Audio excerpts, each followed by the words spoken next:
নমস্কার। গল্প উল্লাস চ্যানেলে আপনাদের সকলকে স্বাগত। আজকের গল্প শ্রী শরৎচন্দ্র চট্টোপাধ্যায়ের লেখা অনুরাধা। কন্যার বিবাহযোগ্য বয়সী সম্বন্ধে যত মিথ্যা চালানো যায় চালাইয়াও সীমানা ডিঙাইয়াছে, বিবাহের আশাও শেষ হইয়াছে।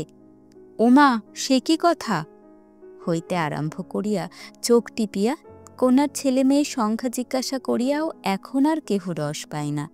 সমাজে এই রসিকতাও বাহুল্য হইয়াছে। এমনই দশা অনুরাধার, অথচ ঘটনা সে যুগের নয়, নিতান্তই আধুনিক কালের। এমন দিনেও যে কেবলমাত্র গণ পণ ঠিকুচি কোষ্ঠী ও কুলশীলে যাচাই বাছাই করিতে এমনটা ঘটিল।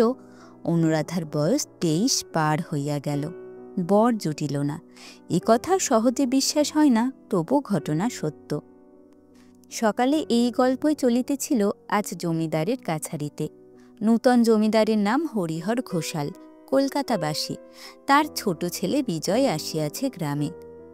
বিজয় মুখের চুরুটটা নামাইয়া রাখিয়া জিজ্ঞাসা করিল, কি বললে? গগন চাটুর্যের বোন বাড়ি ছাড়বে না? যে লোকটা খবর আনিয়াছিল সে কহিল, বললে যা বলবার ছোটবাবু এলে তাকেই বলবো। বিজয় ক্রুদ্ধ হইয়া কহিল, তার বলবার আছে কি? এর মানে তাদের বার করে দিতে আমাকে যেতে হবে নিজে, লোক দিয়ে হবে না। লোকটা চুপ করিয়া রহিল। বিজয় পুনশ্চ কহিল, বলবার তার কিছুই নেই বিনোদ, আমি কিছুই শুনব না, তবু তারই জন্য আমাকেই যেতে হবে তার কাছে, তিনি নিজে এসে দুঃখ জানাতে পারবেন না। বিনোদ কহিল, আমি তাও বলেছিলাম। অনুরাধা বললে, আমিও ভদ্র গৃহস্থ ঘরের মেয়ে বিনোদ দাদা, বাড়ি ছেড়ে যদি বার হতেই হয় তাকে জানিয়ে একেবারেই বার হয়ে যাব, বারবার বাইরে আসতে পারবো না। কি নাম বললে হে? অনুরাধা। নামের তো দেখি ভারী চটক, তাই বুঝি এখনো অহংকার ঘুচল না? আগে না। বিনোদ গ্রামের লোক, অনুরাধাদের দুর্দশার ইতিহাস সেই বলিতেছিল। কিন্তু অনতিপূর্ব ইতিহাসেরও একটা অতিপূর্ব ইতিহাস থাকে, সেইটা বলি। এই গ্রামখানির নাম গণেশপুর। একদিন ইহা অনুরাধাদেরই ছিল। বছর 5 হইল হাত বদল হইয়াছে। সম্পত্তির মুনাফা 1000-2 বেশি নয়, কিন্তু অনুরাধার পিতা অমর চাটুর্যের চালচলন ছিল 20,000 মতো। অতএব ঋণের দায়ে ভদ্রাসন পর্যন্ত গেল ডিক্রি হইয়া। ডিক্রি হইল, কিন্তু জারি হইল না। মহাজন ভয়ে থামিয়া রহিল। চট্টোপাধ্যায় মহাশয় ছিলেন যেমন বড় কুলীন, তেমনই ছিল প্রচণ্ড তার জপ তপ ক্রিয়াকর্মের খ্যাতি। তলা ফুটা সংসার তরণী অপব্যয়ে নোনা জলে কানায় কানায় পূর্ণ হইল, কিন্তু ডুবিল না। হিন্দু গোঁড়ামির পরিস্ফীত পালে সর্বসাধারণের ভক্তি শ্রদ্ধার ঝোড়ো হাওয়া এই নিমজ্জিত প্রায় নৌকাখানিকে ঠেলিতে ঠেলিতে দিল অমর চাটুর্যের আয়ুষ্কালের সীমানা উত্তীর্ণ করিয়া। অতএব চাটুর্যের জীবন দশাটা এক প্রকার ভালোই কাটিল। তিনি মরিলেনও ঘটা করিয়া, শ্রাদ্ধ শান্তিও নির্বাহিত হল ঘটা করিয়া, কিন্তু সম্পত্তির পরিসমাপ্তি ঘটিল এইখানে। এতদিন নাকটুকু মাত্র ভাসাইয়া যে তরণী কোনো মতে নিঃশ্বাস টানিতেছিল, এইবার বাবুদের বাড়ির সমস্ত মর্যাদা লইয়া অতলে তলাইতে আর কাল বিলম্ব করিল না। পিতার মৃত্যুতে পুত্র গগন পাইল এক জরা জীর্ণ ডিগ্রি করা পৈতৃক বাস্তুভিটা, আকণ্ঠ ঋণ ভারগ্রস্ত গ্রাম্য সম্পত্তি, গোটা কয়েক গরু ছাগল কুকুর বিড়াল, এবং ঘাড়ে পড়িল পিতার দ্বিতীয় পক্ষের অনুরা কন্যা অনুরাধা। এইবার পাত্র জুটিল গ্রামেরই এক ভদ্র ব্যক্তি। গোটা 5-6 ছেলে মেয়ে ও নাতিপুতি রাখিয়া বছর 2 হইল তাহার স্ত্রী মরিয়াছে, সে বিবাহ করিতে চাই।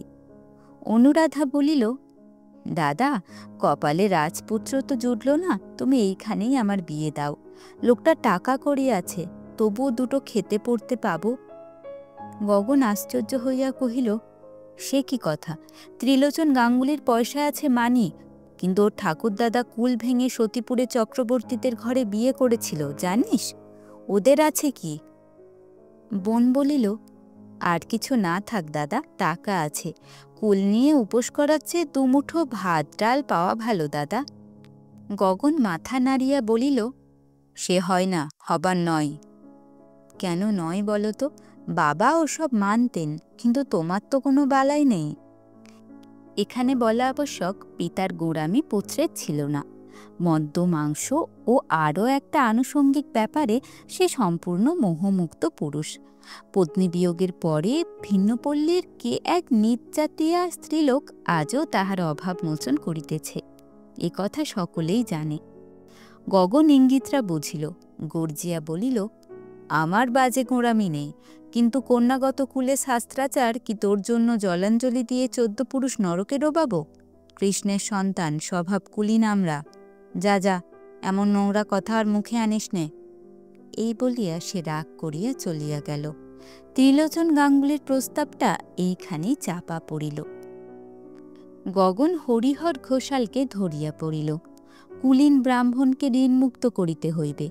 কলিকাতায় কাঠের ব্যবসায় হরিহর লক্ষপতি ধনী। একদিন তাহার মাতুলালয় ছিল এই গ্রামে। বাল্যে বাবুদের বহু সুদিন তিনি চোখে দেখিয়াছেন। বহু কাজে কর্মে পেট ভরিয়া লুচিমণ্ডা আহার করিয়া গিয়াছেন। টাকাটা তাহার পক্ষে বেশি নয়, তিনি সম্মত হইলেন। চাটুর্যেদের সমস্ত ঋণ পরিশোধ করিয়া হরিহর গণেশপুর ক্রয় করিলেন। কুণ্ডুদের ডিগ্রির টাকা দিয়া ভদ্রাসন ফিরাইয়া লইলেন। কেবল মৌখিক শর্ত এই রহিল যে, বাহিরের গোটা 2-3 ঘর কাছারির জন্য ছাড়িয়া দিয়া গগন অন্দরের দিকটায় যেমন বাস করিতেছে তেমনই করিবে। তালুক খরিদ হইল, কিন্তু প্রজারা মানিতে চাহিল না। সম্পত্তি ক্ষুদ্র, আদায় সামান্য, সুতরাং বড় রকমের কোনো ব্যবস্থা করা চলে না। কিন্তু অল্পের মধ্যেই কি কৌশল যে গগন খেলিতে লাগিল, হরিহরের পক্ষের কোনো কর্মচারী গিয়াই গণেশপুরে টিকিতে পারিল না। অবশেষে গগনের নিজেরই প্রস্তাবে সে নিজেই নিযুক্ত হইল কর্মচারী, অর্থাৎ ভূতপূর্ব ভূস্বামী সাজিলেন বর্তমান জমিদারের গুমস্তা। মহাল শাসনে আসিল, হরিহর হাঁপ ফেলিয়া বাঁচিলেন, কিন্তু আদায়ের দিক দিয়া রহিল যথাপূর্ব তথাপর। 1 পয়সা তহবিলে জমা পড়িল না। এমনইভাবে গোলে মালে আরও বছর 2 কাটিল। তারপরে হঠাৎ একদিন খবর আসিল, গোমস্তাবাবু গগন চাটুর্যেকে খুঁজিয়া পাওয়া যাইতেছে না। সদর হইতে হরিহরের লোক আসিয়া খোঁজ খবর তত্ত্ব তল্লাশ করিয়া জানিল, আদায় যাহা হইবার হইয়াছে সমস্তই গগন আত্মসাৎ করিয়া সম্প্রতি গা ঢাকা দিয়াছে। পুলিশে ডায়েরি, আদালতে নালিশ, বাড়ি খানা তল্লাশি, প্রয়োজনীয় যাহা কিছু সবই হইল, কিন্তু না টাকা না গগন, কাহারও সন্ধান মিলিল না। গগনের ভগিনী অনুরাধা ও দূর সম্পর্কের একটি ছেলে মানুষ ভাগিনেও বাটিতে থাকিত। পুলিশের লোকে তাহাকে বিধিমতো কষা মাজা ও নাড়াচাড়া দিল, কিন্তু কোনো তথ্যই বাহির হইল না। বিজয় বিলাত ফেরত। তাহার পুনঃ পুনঃ এক্সামিন ফেল করা রসদ যোগাইতে হরিহরকে অনেক টাকা গণিতে হইয়াছে। পাশ করিতে সে পারে নাই, কিন্তু বিজ্ঞতার ফলস্বরূপ মেজাজ গরম করিয়া বছর 2 পূর্বে দেশে ফিরিয়াছে। বিজয় বলে, বিলাতে পাশ ফেলের কোনো প্রভেদ নাই, বই মুখস্থ করিয়া পাশ করিতে গাধাতেও পারে। সে উদ্দেশ্য থাকিলে সে এখানে বসিয়াই বই মুখস্থ করিত, ইউরোপে যাইত না। বাড়ি আসিয়া সে পিতার কাঠের ব্যবসায়ের কাল্পনিক দুরাবস্থার শঙ্কা প্রকাশ করিল এবং এই নড়বড়ে পর কারবার ম্যানেজ করিতে আত্মনিয়োগ করিল। কর্মচারী মহলে ইতিমধ্যেই নাম হইয়াছে। কেরানিরা তাহাকে বাঘের মতো ভয় করে। কাজের চাপে যখন নিঃশ্বাস ফেলিবার অবকাশ নাই, এমনই সময়ে আসিয়া পৌঁছিল গণেশপুরের বিবরণ। সে কহিল, এ তো জানা কথা, বাবা যা করবেন তা এই রকম হতে বাধ্য, কিন্তু উপায় নাই, অবহেলা করিলে চলিবে না। তাহাকে সরেজমিনে নিজে গিয়া একটি বিহিত করিতেই হইবে। এই জন্যই তাহার গণেশপুরে আসা। কিন্তু এই ছোট কাজে বেশি দিন পল্লীগ্রামে থাকা চলে না। যত শীঘ্র সম্ভব একটা ব্যবস্থা করিয়া তাহাকে কলিকাতায় ফিরিতে হইবে। সমস্ত যে একা তাহারই মাথায়। বড় ভাই অজয় অ্যাটর্নি, অত্যন্ত স্বার্থপর, নিজের অফিস ও স্ত্রী পুত্র লইয়াই ব্যস্ত, সংসারের সকল বিষয়েই অন্ধ। শুধু ভাগাভাগির ব্যাপারে তাহার 1 জোড়া চক্ষু 10 জোড়ার কাজ করে। স্ত্রী প্রভাময়ী, কলিকাতা বিশ্ববিদ্যালয়ের গ্র্যাজুয়েট, বাড়ির লোকজনের সংবাদ লওয়া তো দূরের কথা, শ্বশুর শাশুড়ি বাঁচিয়ে আছে কিনা খবর লইবারও সে বেশি অবকাশ পায় না। গোটা ৫-৬ ঘর লইয়া বাটির যে অংশে তাহার মহল, সেখানে পরিজনবর্গে গতিবিধি সংকুচিত। তাহার ঝি চাকর আলাদা, উড়ে বেয়ারা আছে। শুধু বুড়া কর্তার অত্যন্ত নিষেধ থাকায় আজও মুসলমান বাবুর্চি নিযুক্ত হইতে পারে নাই। এই অভাবটা প্রভাকে পীড়া দেয়। আশা আছে শ্বশুর মরিলে ইহার প্রতিকার হইবে। দেবর বিজয়ের প্রতি তাহার চিরদিনই অবজ্ঞা। শুধু বিলাত প্রত্যাবর্তনের পরে মনোভাবের কিঞ্চিত পরিবর্তন দেখা দিয়েছে। ২-৪ দিন নিমন্ত্রণ করিয়া নিজে রাঁধিয়া ডিনার খাওয়াইয়াছে। সেখানে ছোট বোন অনিতার সহিত বিজয়ের পরিচয় হইয়াছে। সে এবার বিএ পরীক্ষায় অনার্সে পাশ করিয়া MA পড়ার আয়োজন করিতেছে। বিজয় বিপত্নিক, স্ত্রী মরার পরে সে বিলাত যায়। সেখানে কি করিয়াছে না করিয়াছে খোঁজ করিবার আবশ্যক নাই, কিন্তু ফিরিয়া পর্যন্ত অনেক দিন দেখা গিয়েছে স্ত্রী জাতি সম্বন্ধে তাহার মেজাজটা কিছু রুক্ষ। মা বিবাহের কথা বলায় সে জোর গলায় আপত্তি জানাইয়া তাহাকে নিরস্ত করিয়াছেন। তখন হইতে অদ্যাবধি প্রসঙ্গটা গোলেমালেই কাটিয়াছে। গণেশপুরে আসিয়া একজন প্রজা সদরের গোটা ২ ঘর লইয়া বিজয় নূতন কাছারি ফাঁদিয়া বসিয়াছে। সেরেস্তার কাগজপত্র গগনের গৃহে যাহা পাওয়া গিয়াছে জোর করিয়া এখানে আনা হইয়াছে, এবং এখন চেষ্টা চলিতেছে তাহার ভগিনী অনুরাধা ও দূর সম্পর্কে সেই ভাগিনী ও ছোঁড়াটিকে বহিষ্কৃত করার। বিনোদ ঘোষের সহিত এইমাত্র সেই পরামর্শই হইতেছিল। কলিকাতা হইতে আসিবার সময়ে বিজয় তাহার ৭-৮ বছরের ছেলে কুমারকে সঙ্গে আনিয়াছে। পল্লীগ্রামে সাপ খোপ বিছা ব্যাঙের ভয়ে মা আপত্তি করিলে বিজয় বলিয়াছিল, মা, তোমার বড় বউয়ের প্রসাদে তোমার নাড়ু গোপাল নাতি নাতনির অভাব নেই, কিন্তু এটাকে আর তা করো না, আপদে বিপদে মানুষ হতে দাও। শোনা যায় বিলাতে সাহেবরাও নাকি ঠিক এমনই বলিয়া থাকে, কিন্তু সাহেবদের কথা ছাড়াও এক্ষেত্রে একটু গোপন ব্যাপার আছে।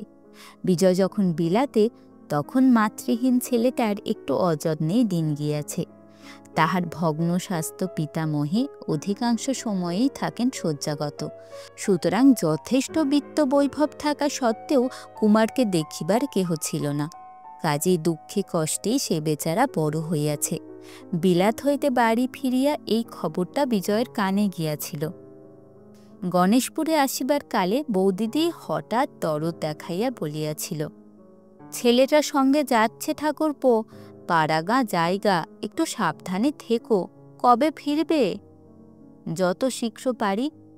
শুনেছি আমাদের সেখানে একটা বড় বাড়ি আছে, বাবা কিনেছিলেন, কিন্তু কেনা মানেই থাকা নয় বৌদি। বাড়ি আছে কিন্তু দখল নেই। কিন্তু তুমি যখন নিজে যাচ্ছ ঠাকুরপো, তখন দখলে আসতেও দেরি হবে না। আশা তো তাই করি। দখলে এলে একটা খবর দিও। কেন বৌদি? ইহার উত্তরে প্রভা বলিয়াছিল, এই তো কাছে, পাড়াগাঁ কখনো চোখে দেখিনি, গিয়ে একদিন দেখে আসব। অনুরও কলেজ বন্ধ, সেও হয়তো সঙ্গে যেতে চাইবে। এ প্রস্তাবে বিজয় অত্যন্ত পুলকিত হইয়া বলিয়াছিল, আমি দখল নিয়েই তোমাকে খবর পাঠাবো বৌদি, তখন কিন্তু না বলতে পারবে না, বোনটিকে সঙ্গে নেওয়া চাই। অনিতা যুবতী, সে দেখিতে সুশ্রী ও অনার্সে BA পাশ করিয়াছে। সাধারণ স্ত্রী জাতির বিরুদ্ধে বিজয়ের বাহ্যিক অবজ্ঞা থাকা সত্ত্বেও রমণী বিশেষের একাধারে এতগুলো গুণ সে মনে মনে যে তুচ্ছ করে তাহা নয়। সেখানে শান্ত পল্লীর নির্জন প্রান্তরে কখনো কখনো বা প্রাচীন বৃক্ষছায়াচ্ছন্ন সংকীর্ণ গ্রাম্য পথের একান্তে সহসা মুখোমুখি আসিয়া পড়ার সম্ভাবনা তাহার মনের মধ্যে সেদিন বার করিয়া দোল দিয়া গিয়াছিল। বিজয়ের পরনে খাঁটি সাহেবী পোশাক, মাথায় শোলার টুপি, মুখে কড়া চুরুট, পকেটে রিভলভার। চেরি ছড়ি ঘুরাইতে বাবুদের বাড়ি সদর বাটিতে আসিয়া প্রবেশ করিল। সঙ্গে মস্ত লাঠি হাতে 2 জন হিন্দুস্থানি দারোয়ান, অনেকগুলি অনুগত প্রজা, বিনোদ ঘোষ ও পুত্র কুমার। সম্পত্তি দখল করার ব্যাপারে যদিচ হাঙ্গামার ভয় আছে, তথাপি ছেলেকে নাড়ু গোপাল করার পরিবর্তে মজবুত করিয়া গড়িয়া তোলার এ হইল বড় শিক্ষা। তাই ছেলেও আসিয়াছে সঙ্গে। বিনোদ কিন্তু বরাবর ভরসা দিয়াছে যে অনুরাধা একাকী স্ত্রীলোক কোনো মতেই জোরে পারিবে না, তবুও রিভলভার যখন আছে তখন সঙ্গে লওয়াই ভালো। বিজয় বলিল, মেয়েটা শুনেছি ভারী বজ্জাত, লোক জড়ো করে তুলতে পারে। ওই তো গগন চাটুর্যের পরামর্শদাতা, স্বভাব চরিত্র মন্দ। বিনোদ বলিল, আগে তা তো শুনিনি। আমি শুনেছি। কোথাও কেহ নাই। শূন্যে প্রাঙ্গণে দাঁড়াইয়া বিজয় চারিদিকে চাহিয়া দেখিল। বাবুদের বাড়ি বলা যায় বটে।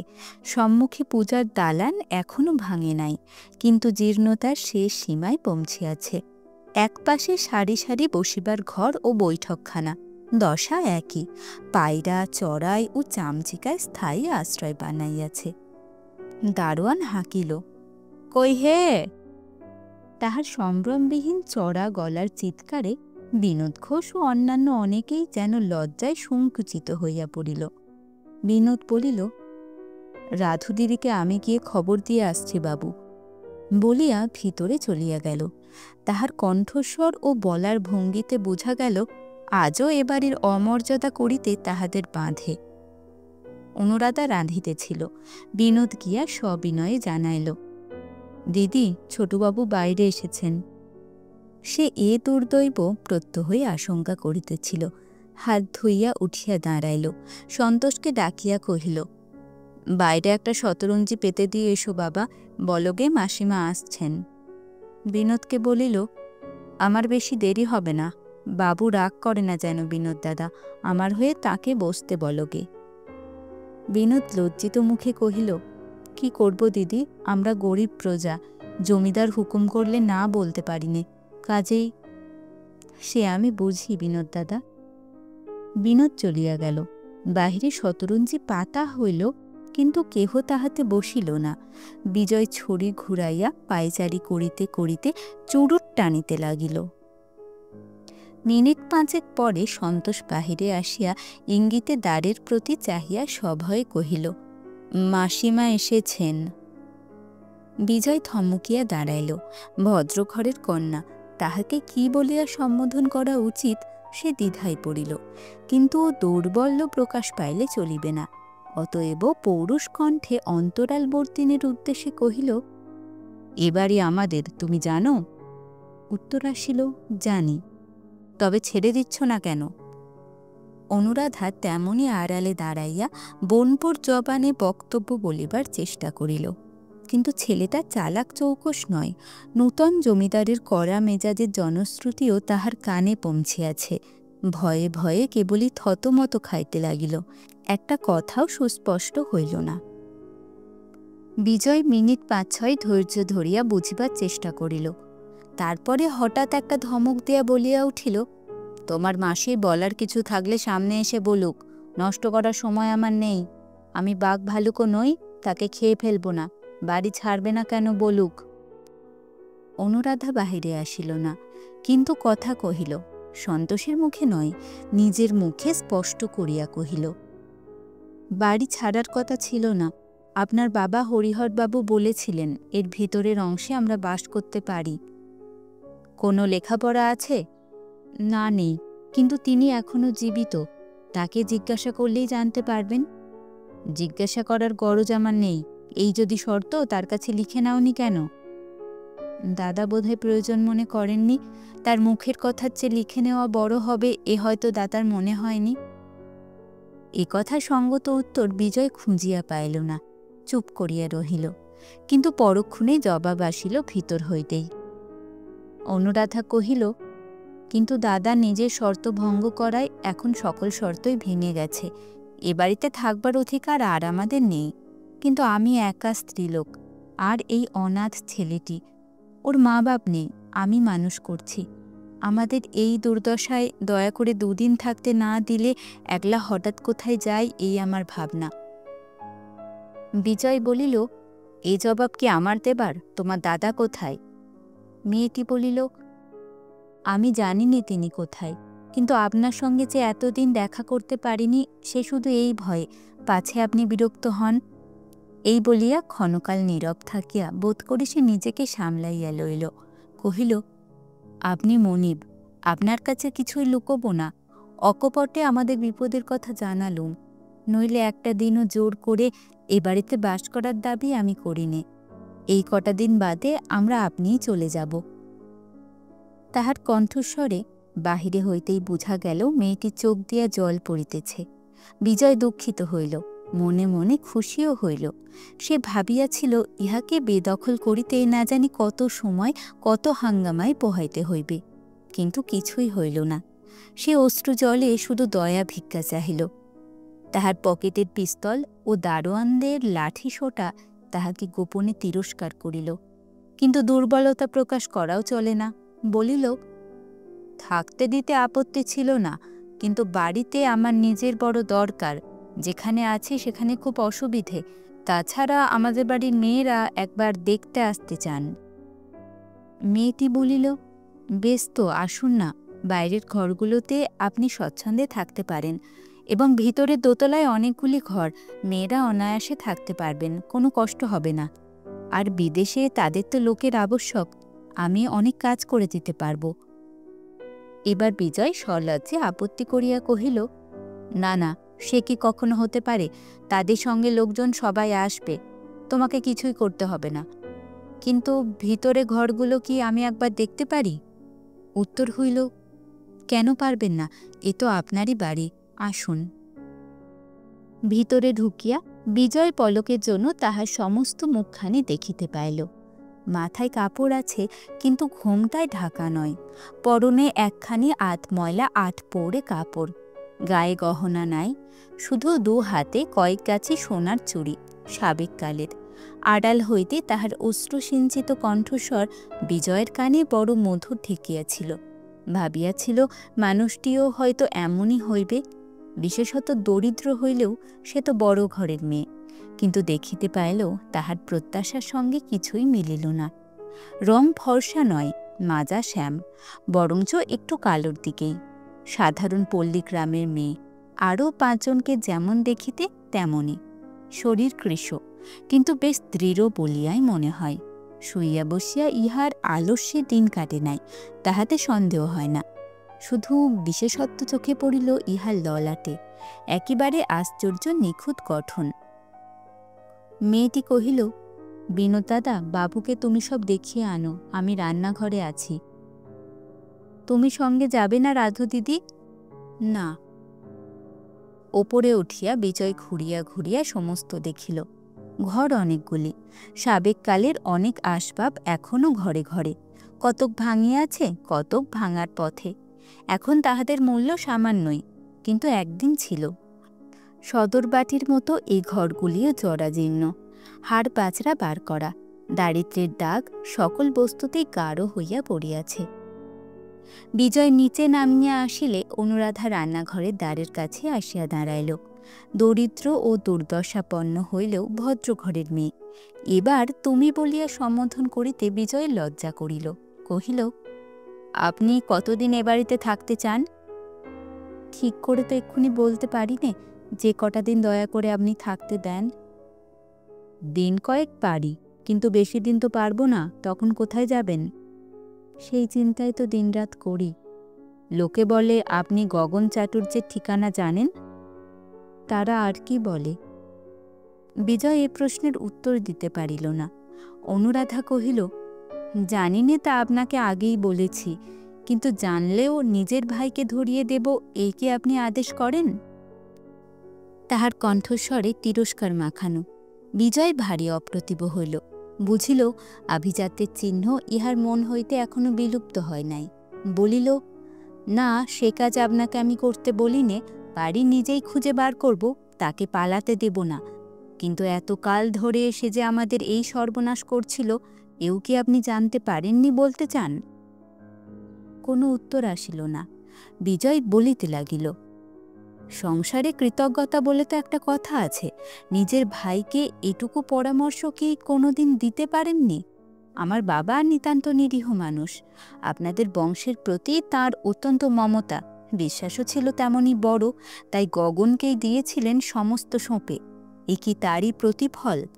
কিন্তু নিশ্চিত জানবেন, আমি দেশে থাকলে এমন কখনো ঘটতে পারত না। অনুরাধা নীরব, কোনো কথারই জবাব পাইল না দেখিয়া বিজয় মনে মনে আবার উষ্ণ হইয়া উঠিল। তাহার যেটুকু করুণা জন্মিয়াছিল সমস্ত উবিয়া গেল। কঠিন হইয়া বলিল, সবাই জানে আমি কড়া লোক, বাজে দয়ামায়া করিনে, দোষ করে আমার হাত থেকে কেউ রেহাই পায় না। দাদার সঙ্গে দেখা হলে এটুকু অন্তত তাকে জানিয়ে দেবেন। অনুরাধা তেমনই মৌন হইয়া রহিল। বিজয় কহিল, আজ সমস্ত বাড়িটার আমি দখল নিলাম। বাইরের ঘরগুলো পরিষ্কার হলে দিন 2 পরে এখানে চলে আসব। মেয়েরা আসবেন তারপরে। আপনি নিচের একটা ঘরে থাকুন যে কদিন না যেতে পারেন, কিন্তু কোনো জিনিসপত্র সরাবার চেষ্টা করবেন না। কুমার বলিল, বাবা তেষ্টা পেয়েছে, আমি জল খাবো। এখানে জল পাবো কোথায়? অনুরাধা হাত নাড়িয়া ইশারায় তাহাকে কাছে ডাকিল। রান্নাঘরের ভিতরে আনিয়া কহিল, ডাব আছে, খাবে বাবা? হ্যাঁ খাবো। সন্তোষ কাটিয়া দিতে ছেলেটা পেট ভরিয়া শ্বাস ও জল খাইয়া বাহিরে আসিল। কহিল, বাবা তুমি খাবে? খুব মিষ্টি। না। খাও না বাবা, অনেক আছে, সব তো আমাদের। কথাটা কিছুই নয়, তথাপি এতগুলো লোকের মধ্যে ছেলের মুখ হইতে কথাটা শুনিয়া হঠাৎ কেমন তাহার লজ্জা করিয়া উঠিল। কহিল, না না খাবো না, তুই চলে আই। বাবুদের বাড়ি সদর অধিকার করিয়া বিজয় চাপিয়া বসিল। গোটা দই তাহার নিজের জন্য, বাকিগুলা হইল কাছারি। বিনোদ ঘোষ কোনো এক সময়ে জমিদারি সেরেস্তায় চাকরি করিয়াছিল। সেই সুপারিশে নিযুক্ত হইল নূতন গোমস্তা। কিন্তু ঝঞ্ঝাট মিটিল না। প্রধান কারণ, গগন চাটুর্যের টাকা আদায় করিয়া হাতে হাতে রসিদ লিখিয়া দেওয়া অপমানকর জ্ঞান করিত। যেহেতু তাহাতে অবিশ্বাসের গন্ধ আছে, সেটা চাটুর্যে বংশের অগৌরব। সুতরাং তাহার অন্তর্ধানের পরে প্রজারা বিপদে পড়িয়াছে। মৌখিক সাক্ষ্য প্রমাণ লইয়া নিত্যই হাজির হইতেছে, কাঁদা কাটা করিতেছে।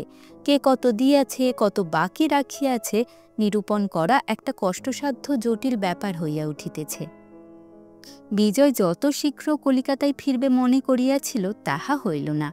1 দিন 2 দিন করিয়া 10-12 দিন কাটিয়া গেল।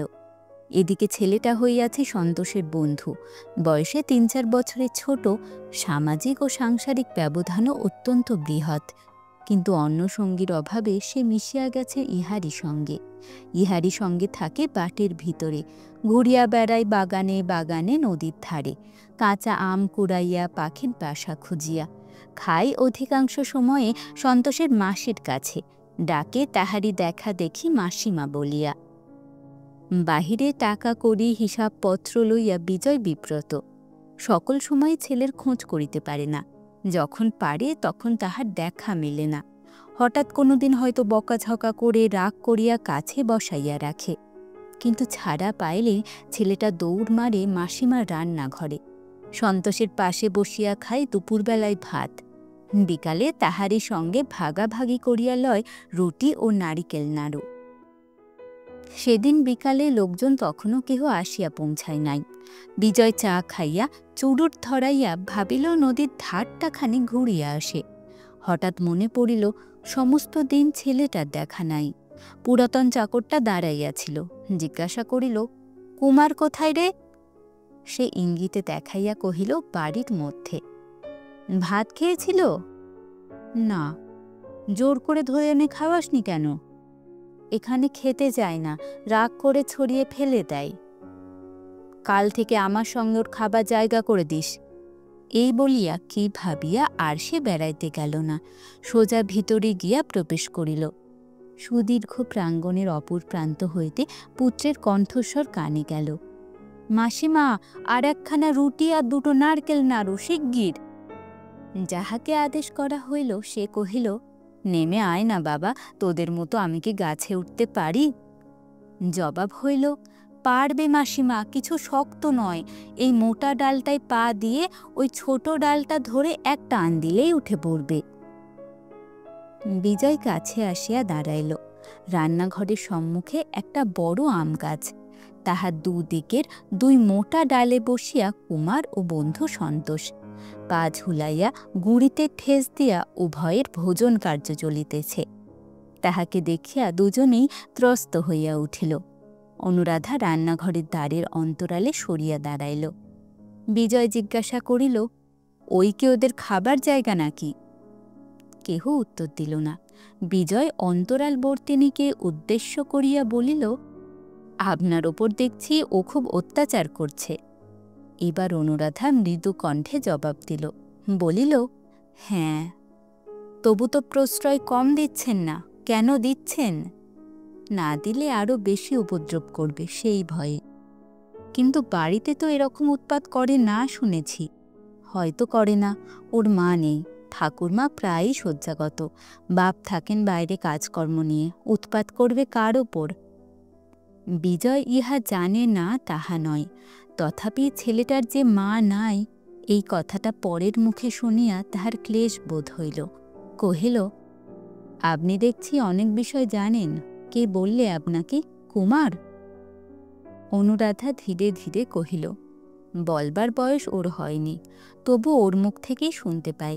দুপুরবেলা রোদ্দুরে ওদের আমি বেরোতে দিইনি, তবু ফাঁকি দিয়ে পালাই। যেদিন পারে না আমার কাছে শুয়ে বাড়ির গল্প করে।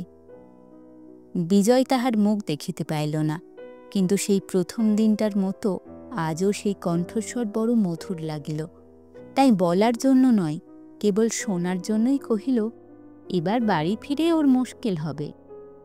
কেন? তার কারণ উপদ্রব জিনিসটা নেশার মতো, না পেলে কষ্ট হয়, শরীর আঁয় করে। কিন্তু সেখানে ওর নেশার খোরাক জোগাবে কে? দুদিনেই তো পালাই পালাই করবে। অনুরাধা আস্তে আস্তে বলিল, না, ভুলে যাবে। কুমার, নেমে এসো বাবা, রুটি নিয়ে যাও। কুমার বাটি হাতে করিয়া নামিয়া আসিল এবং মাসির হাত হইতে আরও কয়েকটা রুটি ও নারিকেল নাড়ু লইয়া তাহারই গা ঘেঁষিয়া দাঁড়াইয়া আহার করিতে লাগিল। গাছে উঠিল না। বিজয় চাহিয়া দেখিল, সেগুলি তাহাদের ধনী গৃহের তুলনায় পদগৌরবে যেমনই হীন হোক, সত্যকার মর্যাদায় কিছুমাত্র খাটো নয়। কেন যে ছেলেটা মাসির রান্নাঘরের প্রতি এত আসক্ত, বিজয় তাহার কারণ বুঝিল। সে ভাবিয়া আসিয়াছিল, কুমারের লুব্ধতায় তাহার অহেতুক ও অতিরিক্ত ব্যয়ের কথা তুলিয়া প্রচলিত শিষ্ট বাক্যে পুত্রের জন্য সংকোচ প্রকাশ করিবে, এবং করিতেও যাইতেছিল, কিন্তু বাধা পড়িল। কুমার বলিল, মাসিমা, কালকের মতো চন্দ্রপুলি করতে আজও যে তোমাকে বলেছিলুম, করনি কেন? মাসিমা কহিল, অন্যায় হয়ে গেছে বাবা, সাবধান হইনি, সমস্ত দুধ বেড়ালে উল্টে ফেলে দিয়েছে, কাল আর এমন হবে না। কোন বিড়ালটা বলো তো, সাদাটা? সেইটেই বোধ হয়, বলিয়া অনুরাধা হাত দিয়া তাহার মাথার এলোমেলো চুলগুলি সোজা করিয়া দিতে লাগিল। বিজয় কহিল, উৎপাত তো দেখছি ক্রমশ জুলুমে গিয়ে ঠেকেছে। কুমার বলিল, খাবার জল কই? ওই যা, ভুলে গেছি বাবা, এনে দিচ্ছি। তুমি সবই ভুলে যাও মাসিমা, তোমার কিচ্ছু মনে থাকে না। বিজয় বলিল, আপনার বকুনি খাওয়াই উচিত, ত্রুটি পদে পদে। হ্যাঁ, বলিয়া অনুরাধা হাসিয়া ফেলিল। অসতর্কতা বশত এ হাসি বিজয়ের চোখে পড়িল। পুত্রের অবৈধ আচরণের ক্ষমা ভিক্ষা করা আর হইল না। পাছে তাহার ভদ্র বাক্য অভদ্র ব্যঙ্গের মতো শোনায়, পাছে এই মেয়েটির মনে হয় তাহার দৈন্য ও দুর্দশাকে সে কটাক্ষ করিতেছে। পরদিন দুপুরবেলা অনুরাধা কুমার ও সন্তোষকে ভাত বাড়িয়া দিয়া তরকারি পরিবেশন করিতেছে। তাহার মাথার কাপড় খোলা, গায়ের বস্ত্র অসংবৃত। অকস্মাৎ দ্বার প্রান্তে মানুষের ছায়া পড়িতে অনুরাধা ফিরিয়া চাহিয়া দেখিল, ছোট বাবু শশব্যস্তে মাথার আঁচল তুলিয়া দিয়া উঠিয়া দাঁড়াইল। বিজয় বলিল, একটা অত্যন্ত জরুরি পরামর্শের জন্য আপনার কাছে এলুম। বিনোদ ঘোষ গ্রামের লোক, অনেকদিন দেখছেন। ও কিরকম লোক বলতে পারেন? ওকে গণেশপুরে নূতন গোমস্তা বহাল করেছি, সম্পূর্ণ বিশ্বাস করা যায় কিনা আপনার কি মনে হয়? বিনোদ 1 সপ্তাহের অধিক কাজ করিতেছে, যথাসাধ্য ভালো কাজই করিতেছে, কোনো গোলযোগ ঘটায় নাই। সহসা হন্তদন্ত হইয়া তাহার চরিত্রের খোঁজ তল্লাশ করিবার এখনই কি প্রয়োজন হইল, অনুরাধা ভাবিয়া পাইল না। মৃদু কণ্ঠে জিজ্ঞাসা করিল, বিনোদ দাদা কি কিছু করেছেন? এখনো কিছু করেননি, কিন্তু সতর্ক হওয়া তো প্রয়োজন। তাকে ভালো লোক বলেই তো জানি। সত্যি জানেন না নিন্দে করবেন না বলেই ভালো বলছেন? আমার ভালো মন্দ বলার কি কিছু দাম আছে? আছে বই কি, সে যে আপনাকেই প্রামাণ্য সাক্ষী মেনে বসেছে। অনুরাধা একটু ভাবিয়া বলিল, উনি ভালো লোকই বটে, শুধু একটু চোখ রাখবেন, নিজের অবহেলায় ভালো লোকও মন্দ হয়ে ওঠা অসম্ভব নয়। বিজয় কহিল, সত্যিই তাই, কারণ অপরাধের হেতু খুঁজতে গেলে অনেক ক্ষেত্রেই অবাক হতে হয়। ছেলেকে উদ্দেশ্য করিয়া বলিল, তোর ভাগ্য ভালো যে হঠাৎ এক মাসিমা পেয়ে গেছিস, নইলে এই বনবাদারে দেশে অর্ধেক দিন না খেয়ে কাটাতে হতো। অনুরাধা আস্তে আস্তে জিজ্ঞাসা করিল, আপনার কি এখানে খাবার কষ্ট হচ্ছে? বিজয় হাসিয়া বলিল, না, এমনি বললুম, চিরকাল বিদেশে বিদেশে কাটিয়েছি, খাবার কষ্ট বড় গ্রাহ্য করিনি, বলিয়া চলিয়া গেল। অনুরাধা জানালার ফাঁক দিয়া দেখিল তাহার স্নান পর্যন্ত এখনো হয় নাই। এ বাড়িতে আসিয়া একটা পুরাতন আরাম কেদারা জোগাড় হইয়াছিল। বিকালের দিকে তাহারে 2 হাতলে পা ছড়াইয়া দিয়া বিজয় চোখ বুজিয়া চুরুট টানিতেছিল। কানে গেল, বাবু মশাই। চোখ মেলিয়া দেখিল অনতি দূরে দাঁড়াইয়া এক বৃদ্ধ ভদ্রলোক তাহাকে সসম্মানে সম্বোধন করিতেছে। বিজয় উঠিয়া বসিল। ভদ্রলোকের বয়স 60-এর উপরে গিয়াছে, কিন্তু দিব্য গোলগাল, পেটে খাটো, শক্ত সমর্থ দেহ। গোঁফ পাকিয়া সাদা হইয়াছে, কিন্তু মাথায় প্রশস্ত টাকের আশেপাশে চুলগুলি ভ্রমরকৃষ্ণ। সম্মুখের গোটা কয়েক ছাড়া দাঁতগুলি প্রায় সমস্তই বিদ্যমান। গায়ে তসরের কোট, গরদের চাদর, পায়ে চীনাবাড়ির বার্নিশ করা জুতা। ঘড়ির সোনার চেন হইতে সোনা বাঁধানো বাঘের নখ ঝুলিতেছে। পল্লী অঞ্চলে ভদ্রলোকটিকে অবস্থাপন্ন বলিয়াই মনে হয়। পাশে একটা ভাঙা টুলের ওপর বিজয়ের চুরুটের সাজ সরঞ্জাম থাকিত। সরাইয়া লইয়া তাহাকে বসিতে দিল। ভদ্রলোক বসিয়া বলিলেন, নমস্কার বাবু। বিজয় কহিল, নমস্কার। আগন্তুক বলিলেন, আপনারা গ্রামের জমিদার মহাশয়ের পিতা ঠাকুর হচ্ছেন কৃতি ব্যক্তি, লক্ষপতি। নাম করলে সুপ্রভাত হয়, আপনি তারই সুসন্তান। স্ত্রীলোকটিকে দয়া না করলে সে যে ভেসে যায়। কে স্ত্রীলোক? কত টাকা বাকি? ভদ্রলোক বলিলেন, টাকার ব্যাপার নয়, স্ত্রীলোকটি হচ্ছেন ঈশ্বর অমর চাটুর্যের কন্যা, প্রাতঃস্মরণীয় ব্যক্তি গগন চাটুর্যের বইমাত্র ভগিনী। এ তার পৈতৃক গৃহ, সে থাকবে না চলে যাবে তার ব্যবস্থাও হয়েছে, কিন্তু আপনি যে তারে ঘাড় ধরে তাড়িয়ে দিচ্ছেন, এ কি মশায়ের কর্তব্য?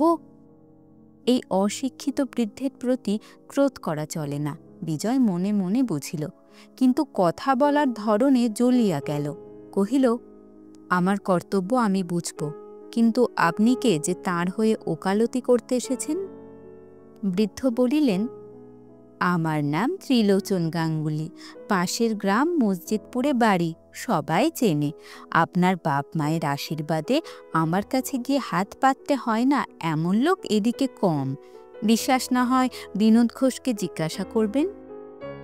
বিজয় কহিল, আমার হাত পাতবার দরকার হলে মশায়ের খোঁজ নেব, কিন্তু যার ওকালতি করতে এসেছেন তার আপনি কে জানতে পারি কি?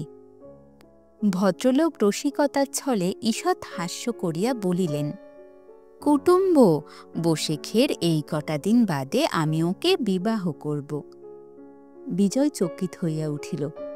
আপনি বিবাহ করবেন অনুরাধাকে? আগে হ্যাঁ, আমার স্থির সংকল্প। জ্যৈষ্ঠী ছাড়া আর দিন নেই, নইলে এই মাসে শুভকর্ম সমাধা হয়ে যেত।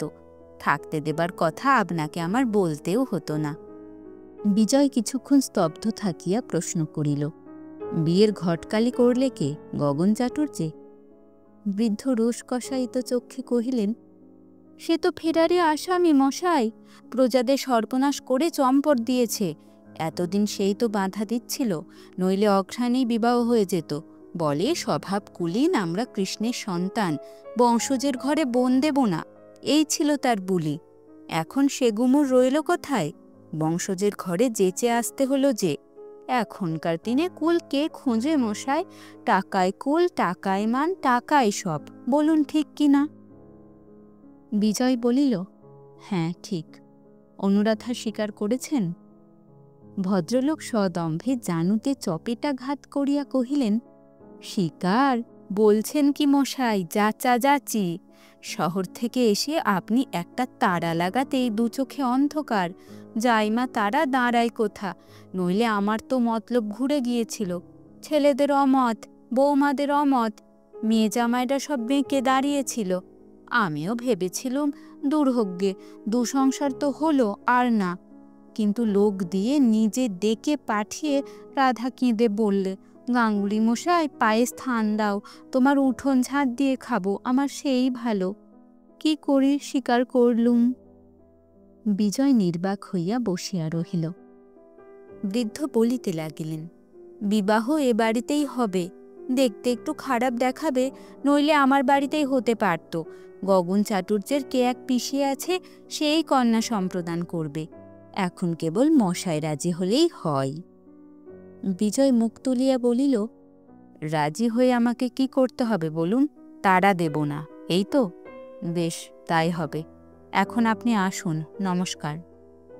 নমস্কার মশাই, নমস্কার। হবেই তো, আপনার ঠাকুর হলেন লক্ষ্যপতি, প্রাতঃস্মরণীয় লোক, নাম করলে সুপ্রভাত হয়। তা হয়, আপনি এখন আসুন। আসি মশাই, আসি, নমস্কার বলিয়া ত্রিলোচন প্রস্থান করিলেন। লোকটি চলিয়া গেলে বিজয় চুপ করিয়া বসিয়া নিজেকে বুঝাইতেছিল যে তাহার মাথা ব্যথা করিবার কি আছে, বস্তুত এছাড়া মেয়েটিরই বা উপায় কি? ব্যাপারটা অভাবিতপূর্বও নয়, সংসারে ঘটে না তাও নয়, তবে তাহার দুশ্চিন্তা কিসের? হঠাৎ বিনোদ ঘোষের কথা মনে পড়িল।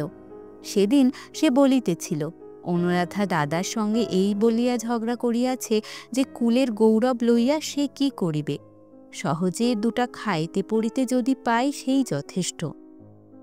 প্রতিবাদে গগন রাগ করিয়া বলিয়াছিল, তুই কি বাপ পিতার নাম ডোবাতে চাস? অনুরাধা জবাব দিয়াছিল, তুমি তাদের বংশধর, নাম বজায় রাখতে পারো রেখো, আমি পারব না। এ কথার বেদনা বিজয় বুঝিল না। নিজেও সে যে কৌলিন্য সম্মান এতটুকু বিশ্বাস করে তাও না, কিন্তু তবুও তার সহানুভূতি গিয়া পড়িল গগনের পরে, এবং অনুরাধার তীক্ষ্ণ প্রত্যুত্তর যতই সে মনে মনে তোলাপাড়া করিতে লাগিল, ততই তাহাকে লজ্জাহীন, লোভী ও হীন বলিয়া মনে হইতে লাগিল। এদিকে উঠানে ক্রমশ লোক জমিতেছে। এইবার তাহাদিগকে লইয়া কাজ শুরু করিতে হইবে। কিন্তু আজ তাহার কিছুই ভালো লাগিল না। দারোয়ানকে দিয়া তাহাদের বিদায় করিয়া দিল, এবং একাকী বসিয়া থাকিতে না পারিয়া কি ভাবিয়া সে একেবারে বাটির মধ্যে আসিয়া উপস্থিত হইল। রান্নাঘরের সম্মুখের খোলা বারান্দায় মাদুর পাতিয়া অনুরাধা শুইয়া, তাহার দুই পাশে দুই ছেলে, কুমার ও সন্তোষ। মহাভারতের গল্প চলিতেছে। রাত্রে রান্নাটা সে বেলাবেলি সারিয়া লইয়া নিত্যই এমনই ছেলেদের লইয়া সন্ধ্যার পরে গল্প করে, তারপর কুমারকে খাওয়াইয়া বাহিরে তাহার পিতার কাছে পাঠাইয়া দেয়।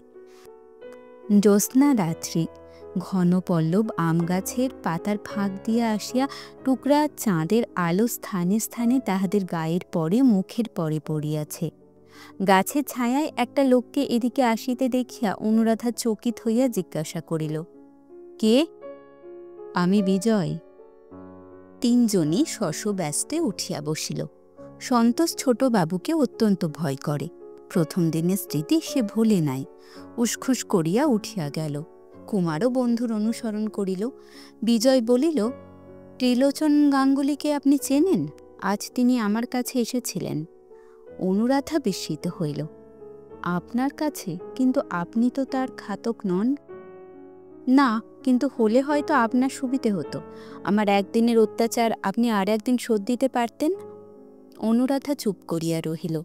বিজয় বলিল, তিনি জানিয়ে গেলেন আপনার সঙ্গে তার বিবাহ স্থির হয়েছে, এ কি সত্য? হ্যাঁ। আপনি নিজে উপযাচক হয়ে তাকে রাজি করিয়েছেন?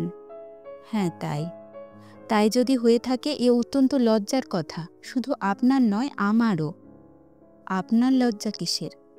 সেই কথা জানাতেই আমি এসেছি। ত্রিলোচন বলে গেল শুধু আমার তাড়াতেই বিভ্রান্ত হয়ে নাকি আপনি এ প্রস্তাব করেছেন। বলেছেন আপনার দাঁড়াবার স্থান নেই এবং বহু সাধ্য সাধনায় তাকে সম্মত করিয়েছেন। নইলে এ বয়সে বিবাহের ইচ্ছে সে ত্যাগ করেছিল। শুধু আপনার কান্নাকাটিতে দয়া করে ত্রিলোচন রাজি হয়েছে। হ্যাঁ, এ সবই সত্যি। বিজয় কহিল, আমার তাড়া দেওয়া আমি প্রত্যাহার করছি এবং নিজের আচরণের জন্য ক্ষমা প্রার্থনা করছি। অনুরাধা চুপ করিয়া রহিল। বিজয় বলিল, এবার নিজের তরফ থেকে আপনি প্রস্তাব প্রত্যাহার করুন। না, সে হয় না। আমি কথা দিয়েছি, সবাই শুনেছে, লোকে তাকে উপহাস করবে। এতে করবে না, বরঞ্চ ঢের বেশি করবে। তার উপযুক্ত ছেলে মেয়েদের সঙ্গে বিবাদ বাঁধবে। তাদের সংসারে একটা বিশৃঙ্খলা সৃষ্টি হবে। আপনার নিজের অশান্তির সীমা থাকবে না। এসব কথা কি আপনি ভেবে দেখেননি? অনুরাধা মৃদু কণ্ঠে বলিল, দেখেছি, আমার বিশ্বাস এসব কিছুই হবে না। শুনিয়া বিজয় অবাক হইয়া গেল। কহিল, সে বৃদ্ধ কটা দিন বাঁচবে আশা করেন? অনুরাধা বলিল, স্বামীর পরমায়ু সংসারে সকল স্ত্রী বেশি আশা করে। এমনও হতে পারে হাতের নোয়া নিয়ে আমি আগে চলে যাব। বিজয় এ কথার উত্তর খুঁজিয়া পাইল না, স্তব্ধভাবে দাঁড়াইয়া রহিল। কিছুক্ষণ এমনই নীরবে কাটিলে অনুরাধা বিনীত স্বরে কহিল, আপনি আমাকে চলে যেতে হুকুম করেছেন সত্যি, কিন্তু কোনোদিন তার উল্লেখ পর্যন্ত করেননি। দয়ার যোগ্য নই, তবু যথেষ্ট দয়া করেছেন। মনে মনে আমি যে কত কৃতজ্ঞ তা জানাতে পারিনি। বিজয়ের কাছে উত্তর না পাইয়া সে বলিতে লাগিল, ভগবান জানেন, আপনার বিরুদ্ধে কারো কাছে আমি একটা কথাও বলিনি। বললে আমার অন্যায় হতো, আমার মিছে কথা হতো। গাঙ্গুলি মশাই যদি কিছু বলে থাকেন সে তার নিজের কথা, আমার নয়। তবু তার হয়ে আমি ক্ষমা প্রার্থনা করি। বিজয় জিজ্ঞাসা করিল, আপনাদের বিয়ে কবে? 13ই জ্যৈষ্ঠ? তাহলে প্রায় মাসখানেক বাকি রইল না? হ্যাঁ, তাই। এর আর পরিবর্তন নেই বোধ করি। বোধহয় নেই, অন্তত সেই ভরসাই তিনি দিয়ে গেছেন। বিজয় বহুক্ষণ নীরবে থাকিয়া কহিল, তাহলে আর কিছু আমার বলবার নেই, কিন্তু নিজের ভবিষ্যৎ জীবনটা একবার ভেবে দেখলেন না? আমার এই বড় পরিতাপ। অনুরাধা বলিল, একবার নয়, 100 বার ভেবে দেখেছি ছোটবাবু। এই আমার রাত্রি দিনের চিন্তা। আপনি আমার শুভাকাঙ্ক্ষী, আপনাকে কৃতজ্ঞতা জানাবার সত্যিই ভাষা খুঁজে পাইনি। কিন্তু আপনি নিজে একবার আমার সব কথা ভেবে দেখুন দেখি। অর্থ নেই, রূপ নেই, গৃহ নেই, অভিভাবকহীন একাকী পল্লীগ্রামের অনাচার অত্যাচার থেকে কোথাও গিয়ে দাঁড়াবার স্থান নেই। বয়স হলো 23-24। ইনি ছাড়া আমাকে কে বিয়ে করতে চাইবে বলুন তো? তখন অন্যের জন্য কার কাছে গিয়ে হাত পেতে দাঁড়াবো? শুনে আপনারই বা কি মনে হবে? এ সবই সত্য, প্রতিবাদে কিছুই বলিবার নাই। মিনিট 2-3 নিরুত্তরে দাঁড়াইয়া বিজয় গভীর অনুতাপের সহিত কহিল, এ সময় আপনার কি আমি কোনো উপকার করতে পারি নে? পারলে খুশি হব। অনুরাধা কহিল, আপনি আমার অনেক উপকার করেছেন, যা কেউ করত না। আপনার আশ্রয়ে আমি নির্ভয়ে আছি। ছেলে দুটি আমার, চন্দ্র সূর্যি, এই আমার ঢের। আপনার কাছে প্রার্থনা, শুধু মনে মনে আর আমাকে আমার দাদার দোষের ভাগী করে রাখবেন না। আমি জেনে কোনো অপরাধ করিনি, সে আমি জানতে পেরেছি, আপনাকে বলতে হবে না। এই বলিয়া বিজয় ধীরে ধীরে বাহিরে চলিয়া গেল। কলিকাতা হইতে কিছু তরি তরকারি ও ফলমূল মিষ্টান্ন আসিয়াছিল। বিজয় চাকরকে দিয়া ঝুড়িটা আনিয়া রান্নাঘরের সম্মুখে নামাইয়া রাখিয়া বলিল, ঘরে আছেন নিশ্চয়? ভিতর হইতে মৃদুকণ্ঠে সাড়া আসিল, আছি। বিজয় বলিল, মুশকিল হয়েছে আপনাকে ডাকার। আমাদের সমাজ হলে মিস চ্যাটার্জি কিংবা মিস অনুরাধা বলে অনায়াস ডাকা চলত, কিন্তু এখানে তা অচল। আপনার ছেলে দুটোর কেউ উপস্থিত থাকলে তোদের মাসিকে ডেকে দে বলে কাজ চালাতুম, কিন্তু তারাও ফেরার। কি বলে ডাকি বলুন তো? অনুরাধা দ্বারের কাছে আসিয়া বলিল, আপনি মনিব, আমাকে রাধা বলে ডাকবেন। বিজয় বলিল, ডাকতে আপত্তি নেই, কিন্তু মণিবায়না সত্ত্বের জোরে নয়। দায় ছিল গগন চাটুর্যের, কিন্তু সে দিলে গা ঢাকা। মনিব বলে আপনি কেন মানতে যাবেন? আপনার গরজ কিসের? ভিতর হইতে শুধু শোনা গেল, ও কথা বলবেন না, আপনি মনিব বই কি। বিজয় বলিল, সে দাবি করি নে, কিন্তু বয়সের দাবি করি। আমি অনেক বড়, নাম ধরে ডাকলে যেন রাগ করবেন না। না। বিজয় এটা দেখিয়াছে যে ঘনিষ্ঠতা করার আগ্রহ তাহার দিক দিয়া যত প্রবলই হোক, উপক্ষ হইতে লেশ মাত্র নাই। সে কিছুতে সম্মুখে আসে না এবং সংক্ষেপে ও সম্ভ্রমের সঙ্গে বরাবরই আড়াল হইতে উত্তর দেয়। বিজয় বলিল, বাড়ি থেকে কিছু তরি তরকারি, কিছু ফলমূল মিষ্টি এসে পৌঁছেছে, ঝুড়িটা তুলে রাখুন, ছেলেদের দেবেন। থাক, দরকার মতো রেখে আপনার বাইরে পাঠিয়ে দেব। না, সে করবেন না, আমার বামুনটা রাঁধতেও জানে না। দুপুর থেকে দেখছি চাদর মুড়ি দিয়ে পড়ে আছে। কি জানি আপনাদের দেশে ম্যালেরিয়া তাকে ধরলে কিনা, তাহলে ভোগাবে। কিন্তু ম্যালেরিয়া তো আমাদের দেশে নেই। বামুন না উঠলে এবেলা আপনার রাঁধবে কে? বিজয় বলিল, এবেলার কথা ছেড়ে দিন, ভেবে দেখব কাল সকালে। আর কুকারটা তো সঙ্গে আছেই, শেষ পর্যন্ত চাকরকে দিয়ে কাজ চালিয়ে নিতে পারবো। কিন্তু তাতে কষ্ট হবে তো। না, নিজের অভ্যাস আছে, শুধু কষ্ট হতে পারত ছেলের খাবার কষ্ট চোখে দেখলে, কিন্তু সে ভার তো আপনি নিয়েছেন। কি রাঁধছেন এবেলা?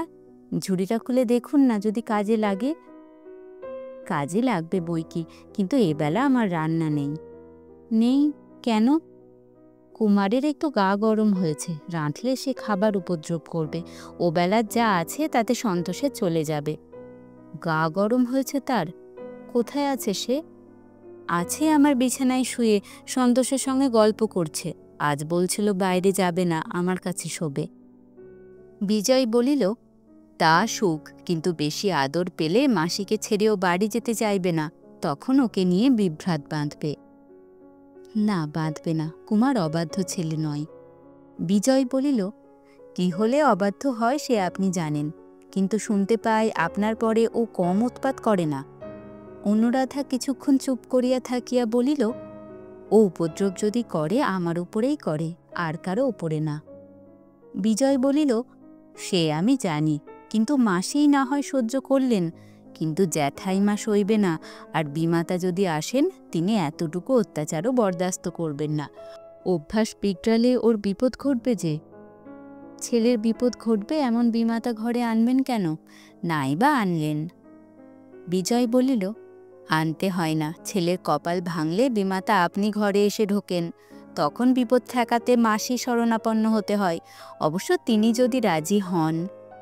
অনুরাধা বলিল, যার মা নেই মাসি তাকে ফেলতে পারে না, যত দুঃখে হোক মানুষ করে তোলেই। কথাটা শুনে রাখলুম বলিয়া বিজয় চলিয়া যাইতেছিল। ফিরিয়া আসিয়া কহিল, যদি অবিনয় মাপ করেন একটা কথা জিজ্ঞেস করি। করুন। কুমারের চিন্তা পরে করা যাবে, কারণ তার বাপ বেঁচে আছে, তাকে যত পাষণ্ড লোকে ভাবে সে তা নয়, কিন্তু সন্তোষ, তার তো বাপ মা দুই গেছে, নতুন মেশো ত্রিলোচনের ঘরে যদি তার ঠাঁই না হয়, কি করবেন তাকে নিয়ে, ভেবেছেন সে কথা? অনুরাধা বলিল, মাসির ঠাঁই হবে, বোনপোর হবে না? হওয়াই উচিত, কিন্তু যেটুকু তার দেখতে পেলুম তাতে ভরসা বড় হয় না। এ কথা জবাব অনুরাধা তৎক্ষণাৎ দিতে পারিল না, ভাবিতে একটু সময় লাগিল। তারপরে শান্ত দৃঢ় কণ্ঠে কহিল, তখন গাছতলায় দুজনেরই স্থান হবে, সে কেউ বন্ধ করতে পারবে না। বিজয় বলিল, মাসির যোগ্য কথা অস্বীকার করিনে, কিন্তু সে সম্ভব নয়, তখন আমার কাছে তাকে পাঠিয়ে দেবেন, কুমারের বন্ধু ও, সে যদি মানুষ হয় সন্তোষও হবে। ভিতর হইতে আর কোনো জবাব আসিল না। বিজয় কিছুক্ষণ অপেক্ষা করিয়া বাহিরে চলিয়া গেল। ঘণ্টা ২-৩ পরে দ্বারের বাহিরে দাঁড়াইয়া সন্তোষ বলিল, মাসিমা আপনাকে খেতে ডাকছেন। আমাকে? হ্যাঁ, বলিয়াই সে প্রস্থান করিল। অনুরাধা রান্নাঘরে খাবার ঠাঁই করা। বিজয় আসনে বসিয়া বলিল, রাত্রিটা অনায়াসে কেটে যেত, কেন আবার কষ্ট করলেন? অনুরাধা অনতি দূরে দাঁড়াইয়াছিল, চুপ করিয়া রহিল। ভোজ্যবস্তুর বাহুল্য নাই, কিন্তু যত্নের পরিচয় প্রত্যেকটি জিনিসে। কি পরিপাটি করিয়াই না খাবারগুলো সাজানো। আহারে বসিয়া বিজয় জিজ্ঞাসা করিল, কুমার কি খেলে? সাগু খেয়ে সে ঘুমিয়েছে। ঝগড়া করেনি আজ? অনুরাধা হাসিয়া ফেলিল, বলিল, আমার কাছে শোবে বলে আজও ভারী শান্ত, মোটে ঝগড়া করেনি। বিজয় বলিল, ওকে নিয়ে আপনার ঝঞ্ঝাট বেড়েছে, কিন্তু আমার দোষে নয়।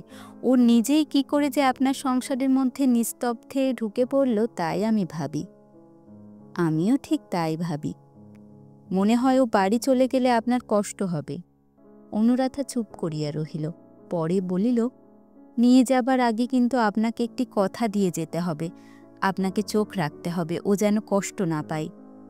কিন্তু আমি তো থাকি বাইরে, নানা কাজে ব্যস্ত, কথা রাখতে পারবো বলে ভরসা হয় না। তাহলে আমার কাছে ওকে দিয়ে যেতে হবে। আপনি ভুলে যাচ্ছেন যে সে আরও অসম্ভব। এই বলিয়া বিজয় হাসিয়া খাওয়াই মন দিল। এক সময়ে বলিল, আমার বৌদিদিদের আসার কথা ছিল, কিন্তু তাঁরা বোধহয় আর এলেন না। কেন? যে খেয়ালে বলেছিলেন সম্ভবত সেটা কেটে গেছে। শহরের লোক পাড়া গাঁয়ে সহজে পা বাড়াতে চান না। এক প্রকার ভালোই হয়েছে, একা আমিই তো আপনার যথেষ্ট অসুবিধে ঘটিয়েছি, তারা এলে সেটা বাড়ত। অনুরাধা এ কথার প্রতিবাদ করিয়া বলিল, এ কথা আপনার অন্যায়। বাড়ি আমার নয়, আপনাদের। তবু আমি সমস্ত জায়গা জুড়ে বসে থাকব, তারা এলে রাগ করব, এর চেয়ে অন্যায় হতেই পারে না। আমার সম্বন্ধে এমন কথা ভাবা আমার প্রতি সত্যি আপনার অবিচার। যত দয়া আমাকে করেছেন, আমার দিক থেকে এই কি তার প্রতিদান? এত কথা এমন করিয়া সে কখনো বলে নাই। জবাব শুনিয়া বিজয় আশ্চর্য হইয়া গেল। যতটা অশিক্ষিত এই পাড়া গাঁয়ের মেয়েটিকে সে ভাবিয়াছিল তাহা নয়। একটুখানি স্থির থাকিয়া আপন অপরাধ স্বীকার করিয়া কহিল, সত্যিই এ কথা বলা আমার উচিত হয়নি। জাতির সম্বন্ধে এ কথা খাটে আপনি তাদের চেয়ে অনেক বড়। কিন্তু 2-3 দিন পরেই আমি বাড়ি চলে যাব। এখানে এসে প্রথমে আপনার প্রতি নানা দুর্ব্যবহার করেছি, কিন্তু সে না জানার জন্যে। অথচ সংসারে এমনই হয়, এমনই ঘটে। তবু যাবার আগে আমি গভীর লজ্জার সঙ্গে আপনার ক্ষমা ভিক্ষা করি। অনুরাধা মৃদু কণ্ঠে বলিল, ক্ষমা আপনি পাবেন না। পাব না? কেন? এসে পর্যন্ত যে অত্যাচার করেছেন তার ক্ষমা নেই। এই বলিয়া সে হাসিয়া ফেলিল। প্রদীপের স্বচ্ছ আলোকে তার হাসি মুখ বিজয়ের চোখে পড়িল এবং মুহূর্তকালের এক অজানা বিস্ময়ে সমস্ত অন্তরটা দুলিয়া উঠিয়াই আবার স্থির হইল। ক্ষণকাল নির্বাক থাকিয়া বলিল, সেই ভালো, ক্ষমায় কাজ নেই। অপরাধী বলেই যেন চিরকাল মনে পড়ে। উভয়ই নীরব। মিনিট 2-3 ঘরটা সম্পূর্ণ নিস্তব্ধ হইয়া রহিল। নিঃশব্দতা ভঙ্গ করিল অনুরাধা। জিজ্ঞাসা করিল, আপনি আবার কবে আসবেন? মাঝে মাঝে আসতেই হবে জানি, যদিচ দেখা আর হবে না। উপক্ষ হইতে ইহার প্রতিবাদ আসিল না। বোঝা গেল ইহা সত্য। খাওয়া শেষ হইলে বিজয় বাহিরে যাইবার সময়ে অনুরাধা বলিল, ঝুড়িটায় অনেক রকম তরকারি আছে, কিন্তু বাইরে আর পাঠালুম না। কাল সকালে আপনি এখানেই খাবেন। তথাস্তু। কিন্তু বুঝেছেন বোধ করি সাধারণের চেয়ে খিদেটা আমার বেশি। নইলে প্রস্তাব করতুম শুধু সকালে নয়, নেমন্তন্নর মেয়াদটা বাড়িয়ে দিন, যে কটা দিন থাকি আপনার হাতে খেয়েই যেন বাড়ি চলে যেতে পারি। উত্তর আসিল, সে আমার সৌভাগ্য। পরদিন প্রভাতেই বহুবিধ আহার্য দ্রব্য অনুরাধার রান্নাঘরের বারান্দায় আসিয়া পৌঁছিল। সে আপত্তি করিল না, তুলিয়া রাখিল। ইহার পরে 3 দিনের স্থলে 5 দিন কাটিল। কুমার সম্পূর্ণ সুস্থ হইয়া উঠিল। এই কয়দিন বিজয় ক্ষোভের সহিত লক্ষ্য করিল যে আতিথ্যের ত্রুটি কোনো দিকে নাই, কিন্তু পরিচয়ের দূরত্ব তেমনই অবিচলিত রহিল। কোনো ছলেই তিলার্ধ সন্নিকটবর্তী হইল না। বারান্দায় খাবার জায়গা করিয়া দিয়া অনুরাধা ঘরের মধ্যে হইতে সাজাইয়া গুছাইয়া দেয়। পরিবেশন করে সন্তোষ। কুমার আসিয়া বলে, বাবা, মাসিমা বললেন মাছের তরকারিটা অতখানি পড়ে থাকলে চলবে না, আর একটু খেতে হবে। বিজয় বলে, তোমার মাসিমাকে বলো গে বাবাকে রাক্ষস ভাবা তাঁর অন্যায়। কুমার ফিরিয়া আসিয়া বলে, মাছের তরকারি থাক, ও বোধহয় ভালো হয়নি, কিন্তু কালকের মতো বাটিতে দুধ পড়ে থাকলে তিনি দুঃখ করবেন। বিজয় শুনাইয়া বলিল, তোমার মাসি যেন কাল থেকে গামলার বদলে বাটিতে করেই দুধ দেন, তাহলে পড়ে থাকবে না। এমনই করিয়া এই 5টা দিন কাটিল। মেয়েদের যত্নের ছবিটা বিজয়ের মনে ছিল চিরদিনই অস্পষ্ট। মাকে সে ছেলেবেলা হইতে অসুস্থ ও অপটু দেখিয়াছে। গৃহিণীপনার কোনো কর্তব্যই তিনি সম্পূর্ণ করিয়া উঠিতে পারেন নাই। নিজের স্ত্রীও ছিল মাত্র বছর 2 জীবিত, তখন তাহার পাঠ্যাবস্থা। ইহার পর হইতে দীর্ঘকাল কাটিয়া গেল সুদূর প্রবাসে। সেদিকের অভিজ্ঞতার ভালো মন্দ অনেক স্মৃতি মাঝে মাঝে মনে পড়ে, কিন্তু সমস্ত যেন অবাস্তব বইয়ে পড়া কল্পিত কাহিনী, জীবনে সত্য প্রয়োজনে একেবারে সম্বন্ধবিহীন। আর আছে তাহার দাদার স্ত্রী প্রভাময়ী। যে পরিবারে বউ দিদিদের বিচার চলে, ভালো মন্দর আলোচনা হয়, সে পরিবার তাহাদের নয়। মাকে অনেকদিন কাঁদিতে দেখিয়াছে, বাবা বিরক্ত ও বিমর্ষ হইয়াছেন, কিন্তু এই সকল সে নিজেই অসঙ্গত ও অনধিকার চর্চা মনে করিয়াছে। জ্যাঠাইমা দেবরপুত্রের খোঁজ না রাখিলে, বধূ শ্বশুর শাশুড়ির সেবা না করিলে যে প্রচণ্ড অপরাধ হয়, এ ধারণা তাহার নয়। তাহার নিজের স্ত্রীকেও অনুরূপ আচরণ করিতে দেখিলে সে যে মর্মাহত হইত তাহাও নয়। কিন্তু তাহার এতকালের ধারণাকে এই শেষের 5টা দিন যেন ধাক্কা দিয়া নড়বড়ে করিয়া দিল। আজ সন্ধ্যার ট্রেনে তাহার যাত্রা করিবার সময়। চাকর জিনিসপত্র বাঁধিয়া প্রস্তুত করিতেছে, আর ঘণ্টা কয়েক মাত্র দেরি। সন্তোষ আসিয়া আড়াল হইতে বলিল, মাসিমা খেতে ডাকছেন। এমন সময়ে? হ্যাঁ, বলিয়াই সে সরিয়া পড়িল। বিজয় ভিতরে আসিয়া দেখিল যথারীতি বারান্দায় আসন পাতিয়া ঠাঁই করা হইয়াছে। মাসির গলা ধরিয়া কুমার ঝুলিতেছিল। তাহার হাত হইতে নিজেকে মুক্ত করিয়া অনুরাধা রান্নাঘরে গিয়া প্রবেশ করিল। আসনে বসিয়া বিজয় কহিল, এ কি ব্যাপার? ভিতর হইতে অনুরাধা বলিল, 2টি খিচুড়ি রেঁধে রেখেছি, খেতে বসুন। জবাব দিতে গিয়া আজ বিজয়ের গলাটা একটু পরিষ্কার করিয়া লইতে হইল। কহিল, অসময়ে কেন আবার কষ্ট করতে গেলেন? আর যদি করলেন, খান কতক লুচি ভেজে দিলেই হতো। অনুরাধা কহিল, লুচি তো আপনি খান না, বাড়ি পৌঁছতে রাত্রি 2-3টে বাজবে। না খেয়ে উপোস করে গেলেই কি কষ্ট আমার কম হবে? কেবলই মনে পড়বে ছেলেটা না খেয়ে গাড়িতে ঘুমিয়ে পড়েছে। বিজয় নীরবে কিছুক্ষণ আহার করিয়া বলিল, বিনোদকে বলে গেলুম সে যেন আপনাকে দেখে, যে কটা দিন এ বাড়িতে আছেন যেন অসুবিধে কিছু না হয়। সে আবার কিছুক্ষণ নীরবে থাকিয়া বলিল, আর একটা কথা জানিয়ে যাই, যদি দেখা হয় গগনকে বলবেন আমি তাকে মাপ করেছি, কিন্তু এ গায়ে যেন আর সে না আসে, এলে ক্ষমা করব না। কখনো দেখা হলে তাকে জানাবো। এই বলিয়া অনুরাধা ক্ষণকাল মৌন থাকিয়া কহিল, মুশকিল হয়েছে কুমারকে নিয়ে। আজ সে কিছুতেই যেতে চাইছে না, অথচ কেন যে চাইছে না তাও বলে না। বিজয় কহিল, বলতে চাই না, নিজে জানে না বলে, অথচ মনে মনে বোঝে সেখানে গেলে ওর কষ্ট হবে। কষ্ট হবে কেন? সেবারের নিয়ম ওই, কিন্তু হলোই বা কষ্ট, এর মধ্যে দিয়েই তো এত বড় হলো। তাহলে গিয়ে কাজ নেই, থাক আমার কাছে। বিজয় সহাস্যে কহিল, আমার আপত্তি নেই, কিন্তু বড়জোর এই মাসটা, তার বেশি তো থাকতে পারবে না, তাতে লাভ কি? উভয়ই মৌন হইয়া রহিল। অনুরাধা বলিল, ওর বিমাতা যিনি আসছেন শুনেছি তিনি শিক্ষিতা মেয়ে। হ্যাঁ, তিনি বিএ পাস করেছেন। কিন্তু বিএ পাস তো ওর জ্যাঠাইমাও করেছেন।